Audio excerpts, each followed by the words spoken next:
Les taux se resserrent sous la tente. Après l'élimination de Paul-Henri la semaine dernière, ils ne sont plus que 5 à espérer décrocher le titre de roi ou reine de la poche à douille. Il reste Mohamed, Aya, Maud, Jérôme et Alexandre. Alors qui est-ce qui a échoué aux portes de la demi-finale? Quels sont les candidats qui vont constituer le dernier carré? Est-ce qu'Aya a conservé son tablier bleu pour la troisième semaine consécutive? Si vous avez raté ce numéro du concours, pas de panique, je vous résume tout ce qu'il faut savoir sur cet épisode consacré au voyage dans le temps. Forcément, le clin d'œil à Retour vers le futur était de mise, et c'est en DeLorean que notre duo de jurés est arrivé, avec Cyril Lignac dans le rôle de McFly et une mercotte plus vraie que nature. Premier arrêt en 1761. C'est à cette date qu'a été créée la fameuse Charlotte, un dessert nommé en l'honneur de Charlotte de Mecklembourg-Strelitz, épouse de Georges III, le roi du Royaume-Uni. Le défi de Cyril Lignac, dépoussiérer la Charlotte pour l'amener au XXIe siècle, tout en respectant la base, à savoir les biscuits cuillères et la crème bavaroise. Si ce dérivé de la crème anglaise nécessite des œufs, certains s'en sont affranchis dans leur recette. Le jury a eu un coup de cœur pour la création de Maud, qui lorgnait du côté de la forêt noire, tandis qu'Aya est passée à côté de l'épreuve en rendant une pâtisserie pas vraiment aboutie.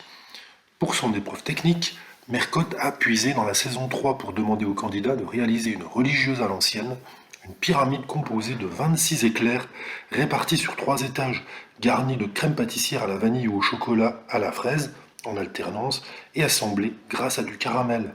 Le tout surmonté de 2 choux. Et c'est peu dire que cette religieuse a été un véritable enfer pour les pâtissiers. Quasiment toutes les créations se sont écroulées sur elles-mêmes, à l'exception de celle de Maud. Il n'y en a pas un d'entre vous qui a réussi à faire ma religieuse à l'ancienne. Je suis très déçu, s'est exclamé Mercotte. Résultat, aucun classement n'a été établi à l'issue de cette épreuve. Une décision qui a bien soulagé les participants. Tout s'est donc joué sur l'épreuve créative. Pour épauler Cyril et Mercotte, l'émission a convié l'un des chefs les plus novateurs, Thierry Marx. Le principe de l'épreuve, la machine à remonter le temps a attribué une époque à chaque candidat afin qu'il la représente en gâteau. Maud hérite ainsi du Moyen-Âge, Jérôme des années hippies, Alexandre de l'époque gallo-romaine, Aya de la Révolution française et Mohamed de l'Antiquité. Autre contrainte, chaque création doit être en relief. Là encore, il y a eu de la casse, tant du côté de Mohamed que des lunettes en chocolat de Jérôme. Maud et Aya, par contre, ont impressionné le jury, tandis qu'Alexandre et Jérôme ont un petit peu calé. Verdict final, sans hésitation, Maud remporte le tablier bleu et file en demi-finale. Le choix de l'élimination a été un peu plus compliqué pour Cyril et Mercotte qui ont finalement décidé de mettre un terme à l'aventure de Jérôme.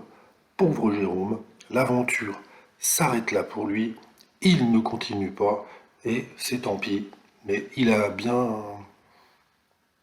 vendu sa peau, il n'a pas démérité, il a fait une belle émission et tout son parcours mérite tous les applaudissements.